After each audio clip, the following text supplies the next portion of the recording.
ba yung nakita ko? Parang na-mind blown ako dun ha. Akala ko church yun. Bar pala. Grabe. Yung mga waitress nila naka-pang madre. Mga waiter naka-pang pare. As in, sinilip ko rin kasi sa loob.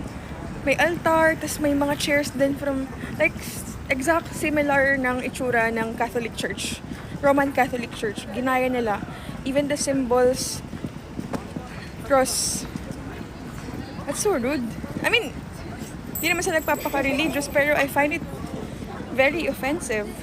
If gagawin ba yun sa Buddhist, or Shinto shrine, or Jewish temple, or mosque, would that still not be offensive? Yung parang, alam mo yung pakiramdam na, say for example, yung feeling na you've lost someone you loved, and then yung picture niya naka-display doon as a decoration for their bar.